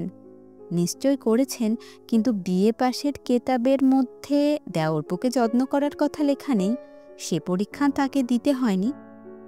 কিন্তু রুগ্ন শ্বশুর শাশুড়ি, সে কথাও কি কেতাবে লেখে না? না, এই প্রস্তাব আরও হাস্যকর। হাস্যকর নয় এমন কি কিছু আছে? আছে, বিন্দুমাত্র অনুযোগ না করাই হচ্ছে আমাদের সমাজের সুভদ্র বিধি। অনুরাধা ক্ষণকাল মৌন থাকিয়া বলিল, এ বিধি আপনাদেরই থাক, কিন্তু যে বিধি সকলের সমান সে হচ্ছে এই যে ছেলের চেয়ে বিএ পাস বড় নয়, এমন মেয়েকে ঘরে আনা অনুচিত। কিন্তু আনতে কাউকে তো হবে। যে দলের আবহাওয়ার মধ্যে দিয়ে আমরা দাঁড়িয়েছি সেখানে বিএ পাস নইলে মানও বাঁচে না, মনও বোঝে না, এবং বোধহয় ঘরও চলে না। মা বাপ মরা বোনপুর জন্য গাছতলা শিকার করে নিতে চাই এমন মেয়ে নিয়ে আমাদের বনবাস করা চলে, কিন্তু সমাজে বাস করা চলে না। অনুরাধার কণ্ঠস্বর পলকের জন্য তীক্ষ্ণ হইয়া উঠিল। না, সে হবে না। একজন নির্দয় বিমাতার হাতে তুলে দিতে ওকে আপনি পারবেন না। বিজয় কহিল, সে ভয় নেই, কারণ তুলে দিলেও হাত থেকে আপনি গড়িয়ে কুমার নিচে এসে পড়বে। কিন্তু তাই বলে তিনি নির্দয়ও নয়, এবং আমার ভাবী পত্নীর সপক্ষে আপনার কথার আমি তীব্র প্রতিবাদ করি। মার্জিত রুচিসম্মত উদাস অবহেলায় তাদের নেতিয়ে পড়া আত্মীয়তার বর্বরতার লেশ নেই, ও দোষটা দেবেন না। অনুরাধা হাসিয়া বলিল, প্রতিবাদ যত খুশি করুন, কিন্তু জিজ্ঞাসা করি নেতিয়ে পড়া আত্মীয়তার মানেটা হলো কি? বিজয় বলিল, ও আমাদের বড় সার্কেলের পারিবারিক বন্ধন। ওর কোড আলাদা, চেহারা স্বতন্ত্র, ওর শেকড় টানে না রস। পাতার রং সবুজ না হতেই ধরে হলুদের বর্ণ। আপনি পাড়া গাঁয়ে গৃহস্থ ঘরের মেয়ে, স্কুলে কলেজে পড়ে পাশ করেননি, পার্টিতে পিকনিকে মেশেননি। ওর নিগুড়ো অর্থ আপনাকে আমি বোঝাতে পারবো না। কেবল এইটুকু আশ্বাস দিতে পারি, কুমারের বিমাতা এসে তাকে বিষ খাওয়াবার আয়োজনও করবেন না, চাবুক হাতে তাড়া করেও বেড়াবেন না, কারণ সে মার্জিত রুচি বিরুদ্ধ আচরণ। সুতরাং সেদিকে নির্ভয় হতে পারেন। অনুরাধা বলিল, আমি তার কথা ছেড়ে দিলুম, কিন্তু আপনি নিজে দেখবেন, কথা দিন, এই আমার মিনতি। বিজয় কহিল, কথা দিতেই ইচ্ছে করে, কিন্তু আমার স্বভাবও আলাদা, অভ্যাসও আলাদা। আপনার আগ্রহ স্মরণ করে মাঝে মাঝে দেখবার চেষ্টা করব, কিন্তু যতটা আপনি চান তা পেরে উঠব মনে হয় না। কিন্তু আমার খাওয়া শেষ হলো, এখন যাই, যাবার উদ্যোগ করিগে।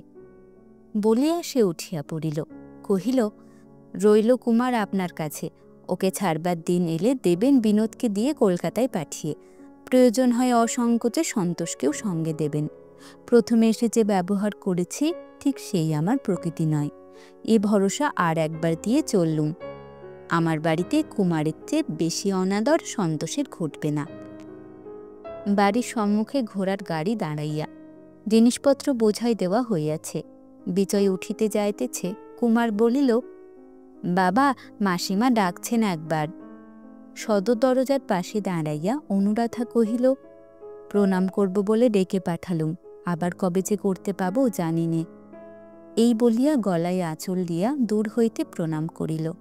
উঠিয়া দাঁড়াইয়া কুমারকে কোলের কাছে টানিয়া লইয়া বলিল, ঠাকুরমাকে ভাবতে বারণ করবেন, যে কটা দিন ছেলেটা আমার কাছে রইল অযত্ন হবে না। বিজয় হাসিয়া বলিল, বিশ্বাস করা কঠিন। কঠিন কার কাছে, আপনার কাছেও নাকি? বলিয়া সেও হাসিতে গিয়া দুজনে চোখাচোখি হইল।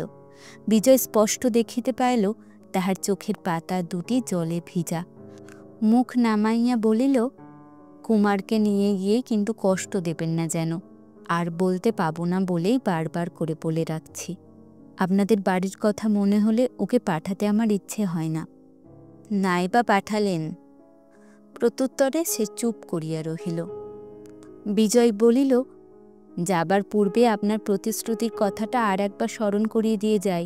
কথা দিয়েছেন কখনো কিছু প্রয়োজন হলে চিঠি লিখে আমাকে জানাবেন। আমার মনে আছে, জানি গাঙ্গুলি মশাইয়ের কাছে ভিক্ষুকের মতোই আমাকে চাইতে হবে, মনের সমস্ত ধিক্কার বিসর্জন দিয়েই চাইতে হবে, কিন্তু আপনার কাছে তা নয়, যা চাইব স্বচ্ছন্দে চাইব, কিন্তু মনে থাকে যেন। এই বলিয়া বিজয় যাইতে উদ্যত হইলে সে কহিল, তবে আপনিও একটা প্রতিশ্রুতি দিয়ে যান, বলুন প্রয়োজন হলে আমাকেও জানাবেন। জানাবার মতো আমার কি প্রয়োজন হবে অনুরাধা? তা কি করে জানব?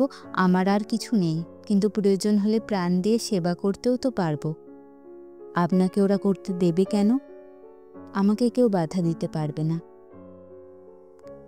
কুমার আসে নাই শুনিয়া মা আতঙ্কে শিহরিয়া উঠিলেন। সে কি কথা রে, যার সঙ্গে ঝগড়া তার কাছে ছেলে রেখে এলি? বিজয় বলিল, যার সঙ্গে ঝগড়া সে গিয়ে পাতালে ঢুকেছে মা, তাকে খুঁজে বার করে সাধ্যকার।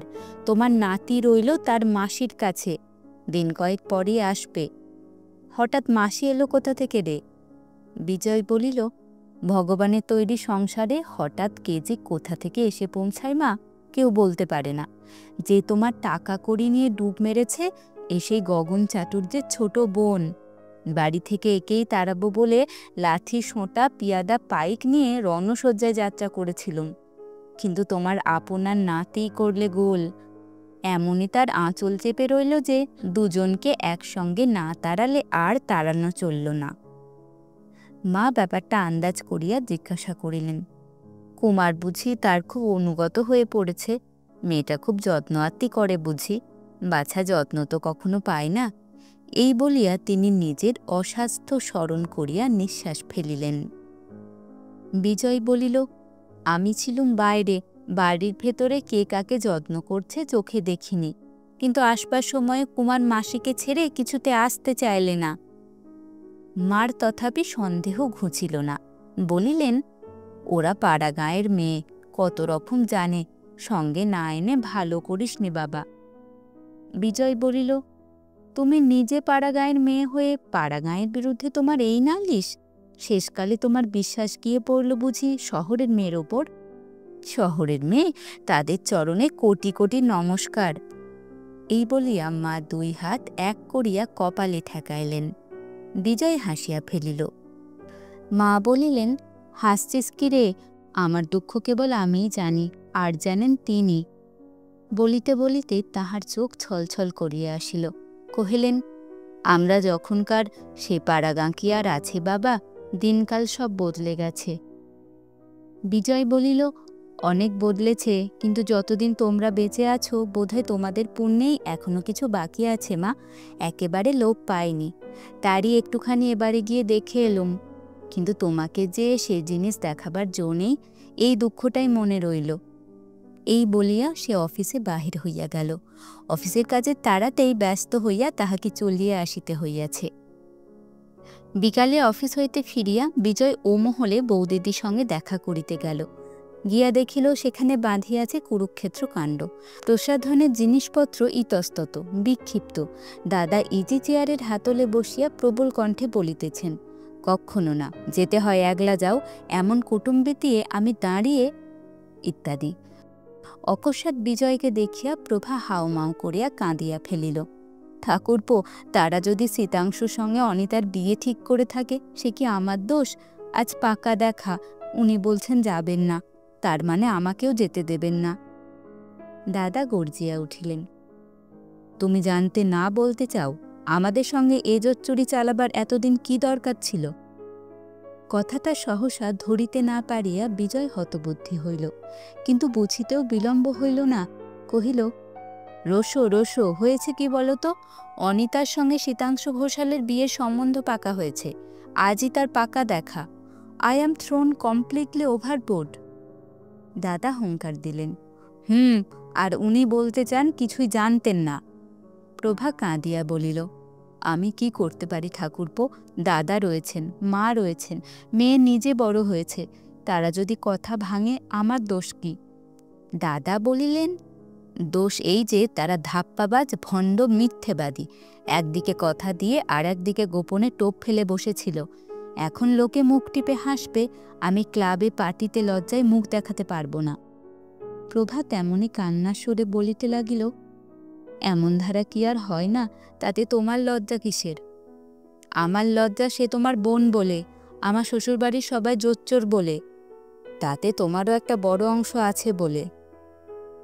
দাদার মুখের প্রতি চাহিয়া এবার বিজয় হাসিয়া ফেলিল, কিন্তু তৎক্ষণাৎ হেঁট হইয়া প্রভার পায়ের ধুলা মাথায় লইয়া প্রসন্ন মুখে কহিল, বৌদি, দাদা যত গর্জনী করুন, আমি রাগ বা দুঃখ তো করবই না, বরঞ্চ সত্যি যদি এতে তোমার অংশ থাকে, তোমার কাছে আমি চিরকৃতজ্ঞ থাকব। মুখ ফিরাইয়া বলিল, দাদা, রাগ করা তোমার সত্যিই বড় অন্যায়। এ ব্যাপারে কথা দেওয়ার কোনো অর্থ নেই, যদি পরিবর্তনের সুযোগ থাকে। বিয়েটা তো ছেলে খেলা নয়। শীতাংশু ICS হয়ে ফিরেছে, সে একটা বড় দরের লোক। অনিতা দেখতে ভালো, বিয়ে পাশ করেছে, আর আমি এখানেও পাশ করিনি, বিলেতেও 7-8 বছর কাটিয়ে একটা ডিগ্রি জোগাড় করতে পারিনি। সম্প্রতি কাঠের দোকানে কাঠ বিক্রি করে খাই, না আছে পদগৌরব, না আছে খেতাব। অনিতা কোনো অন্যায় করেনি দাদা। দাদা সরোষে কহিলেন, 100 বার অন্যায় করেছে, তুই বলতে চাস এতে তোর কোনো কষ্টই হয়নি? বিজয় কহিল, দাদা তুমি গুরুজন, মিথ্যে বলবো না। এই তোমার পা ছুঁয়ে বলছি, আমার এতটুকু দুঃখ নেই। নিজের পুণ্যে তো নয়, কার পুণ্যে ঘটল জানি নে, কিন্তু মনে হচ্ছে যেন আমি বেঁচে গেলুম। বৌদি চলো, আমি তোমাকে নিয়ে যাই। দাদার ইচ্ছে হয় রাগ করে ঘরে বসে থাকুন, কিন্তু আমরা চলো, তোমার বোনের পাকা দেখায় পেট পুরে খেয়ে আসিকে। প্রভা তাহার মুখের প্রতি চাহিয়া বলিল, তুমি কি আমাকে ঠাট্টা করছো ঠাকুরপো? না বৌদি, ঠাট্টা করিনি। আজ একান্ত মনে তোমার আশীর্বাদ প্রার্থনা করি। তোমার বরে ভাগ্য যেন এবার আমাকে মুখ তুলে চায়। কিন্তু আর দেরি করো না, তুমি কাপড় পরে নাও, আমিও অফিসের পোশাকটা ছেড়ে আসিকে। বলিয়া সে দ্রুত চলিয়া যাইতেছিল। দাদা বলিলেন, তোর নেমন্তন্ন নেই, তুই সেখানে যাবি কি করে? বিজয় থমকিয়া দাঁড়াইয়া বলিল, তা বটে, তারা হয়তো লজ্জা পাবে, কিন্তু বিনা আহ্বানে কোথাও যেতেই আজ আমার সংকোচ নেই। ছুটে গিয়ে বলতে ইচ্ছে হচ্ছে, অনিতা তুমি আমাকে ঠকাওনি, তোমার ওপর আমার রাগ নেই, জ্বালাও নেই। প্রার্থনা করি তুমি সুখী হও। দাদা আমার মিনতি রাখো, রাগ করে থেকো না। বৌদিদিকে নিয়ে যাও, অন্তত আমার হয়েও অনিতাকে আশীর্বাদ করে এসো তোমরা। দাদা ও বৌদি উভয়ই হতবুদ্ধির মতো তাহার প্রতি চাহিয়া রহিল। সহসা উভয়েরই চোখে পড়িল বিজয়ের মুখের পরে বিদ্রূপের সত্যিই কোনো চিহ্ন নাই, ক্রোধের অভিমানের লেশমাত্র ছায়া কণ্ঠস্বরে পড়ে নাই।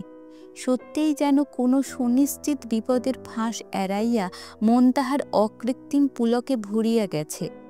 বোনের কাছে এ ইঙ্গিত উপভোগ্য নয়। অপমানের ধাক্কায় প্রভার অন্তরটা সহসা জ্বলিয়া গেল। কি যেন একটা বলিতেও চাহিল, কিন্তু কণ্ঠ রুদ্ধ হইয়া রহিল। বিজয় বলিল, বৌদি আমার সকল কথা বলবার আজও সময় আসেনি, কখনো আসবে কিনা তাও জানি নে। যদি আসে কোনো দিন, সেদিন কিন্তু তুমিও বলবে, ঠাকুরপো তুমি ভাগ্যবান ভাই, তোমাকে আশীর্বাদ করি।